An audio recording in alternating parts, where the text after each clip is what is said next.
Annie with Healthy Pet Hacks. I have Kirby here with me today, and I just wanted to do a quick video on how to get your cats to drink more water.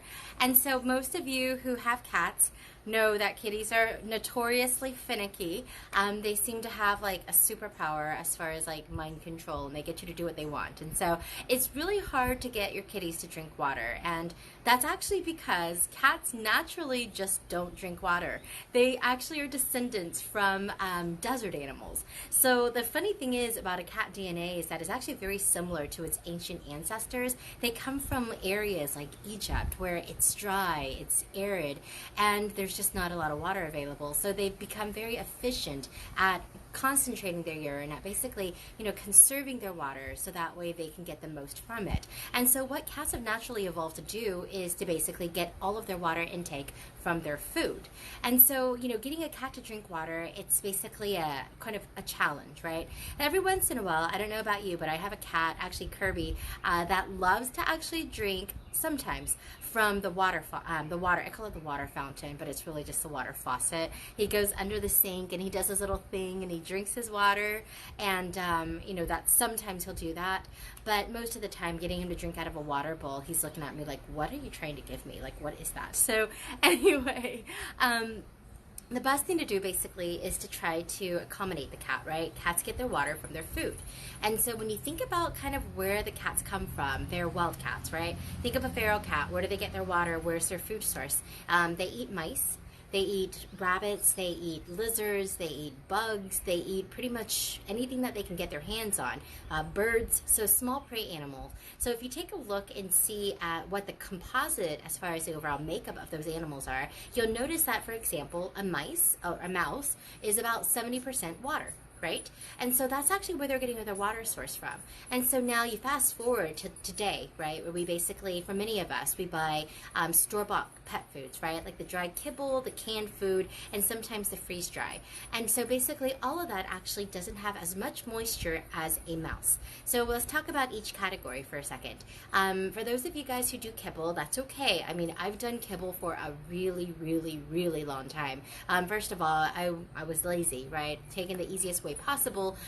It stays on the shelf. I can just leave it out all day. And besides, cats really do like it. It's basically like the pizza equivalent of people, right? And I'm a little bit of that's like my my weakness is pizza, but that's for another day.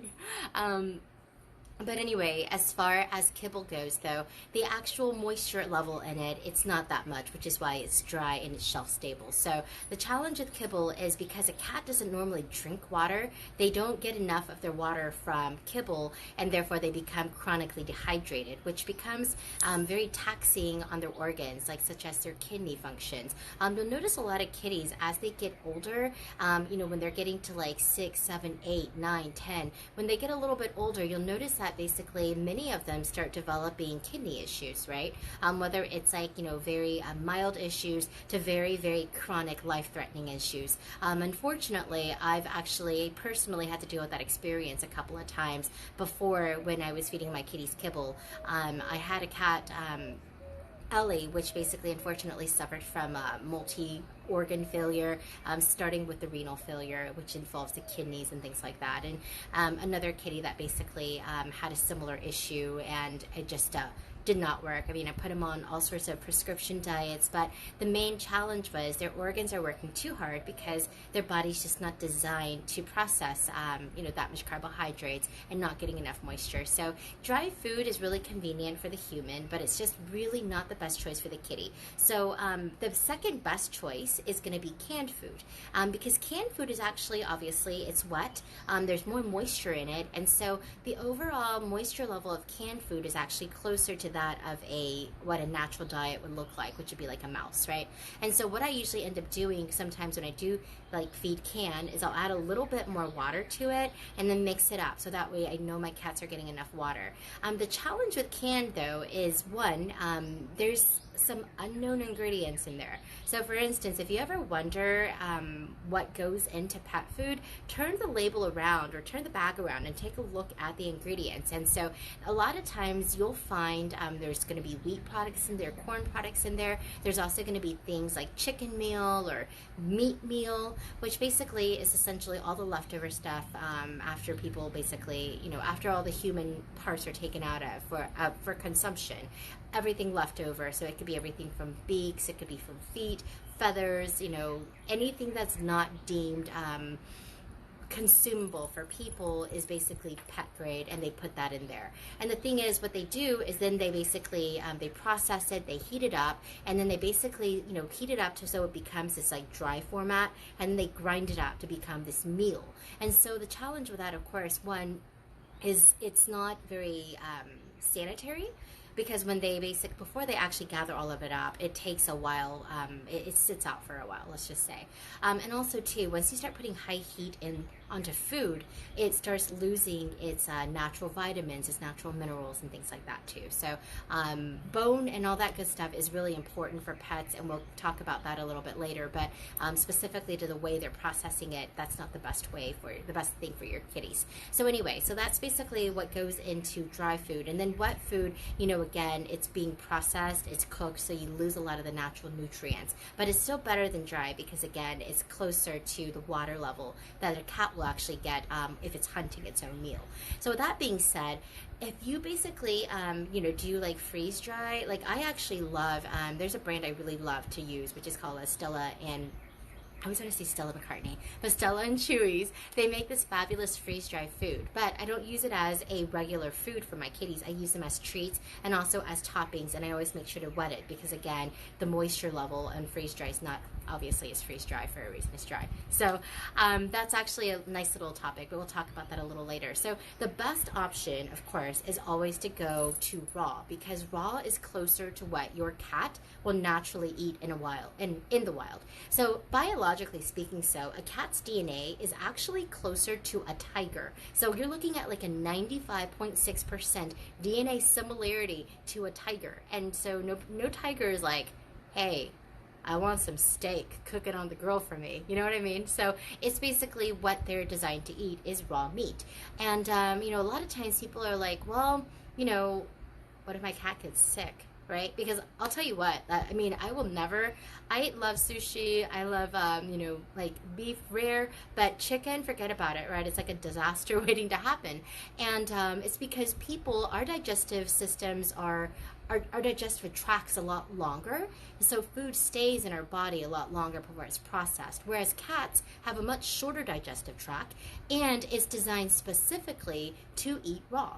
That's what they do, right? Everything about their body is basically programmed, it's basically designed specifically to eat prey animals that they hunt. And so therefore, they're not going to get sick from it. What's really great is too, when you basically make raw food at home for your pets, you know exactly what goes into it. And there's so many nutrients that are in raw meat that we don't even know of, right? Like I was doing a lot of research when I was basically in the process of making raw for my pets years ago. And one of the most interesting things is, did you know that there is Q10 in raw meat? Coenzyme 10, right? Basically the nutrient, the vitamin that we know is good for our heart health, cardiovascular health. We hear about it, Dr. Oz talks about it all the time, and it's actually found naturally in raw meat. And so the thing about it is, the moment you cook it, it destroys that property and is no longer valid. So it just basically just denatures that, right? And the same thing, sorry, it's kind of weird. Like when you sit on the floor, sometimes it's not the most comfortable. But anyway, the other nutrients that are in amino acid that's in raw meat is taurine.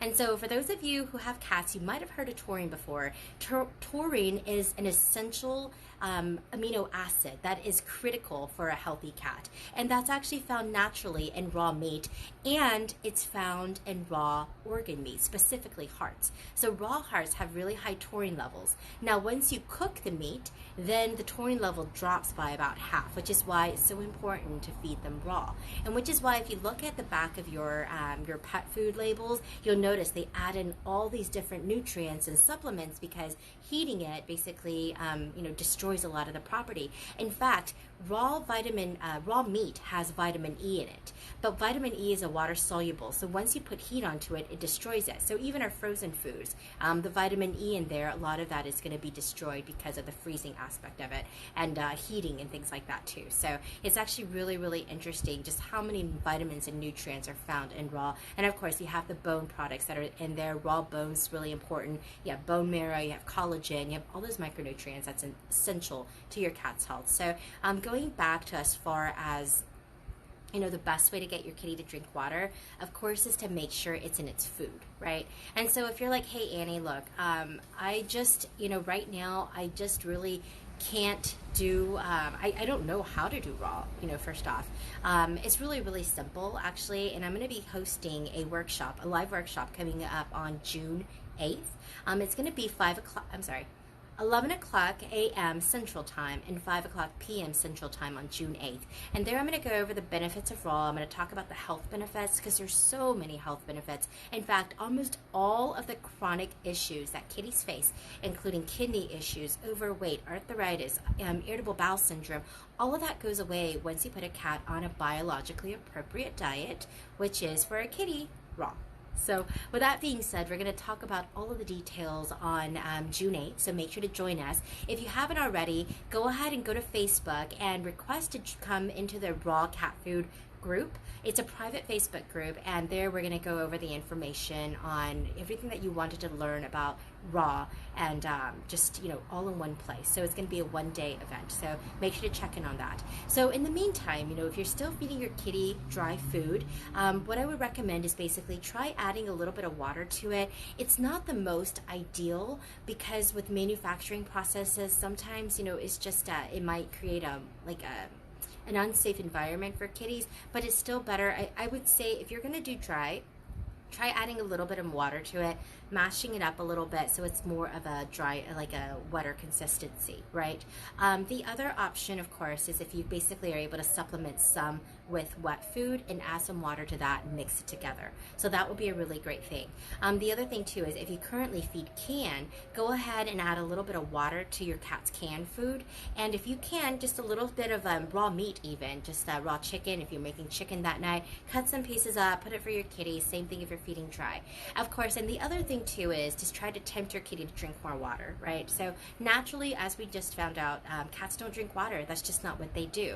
But you can still try to entice them a little bit. So what you can always do is basically make sure that you have water bowls for them in different places where they like to hang out. Because cats are finicky and they don't usually like to drink water by their food either.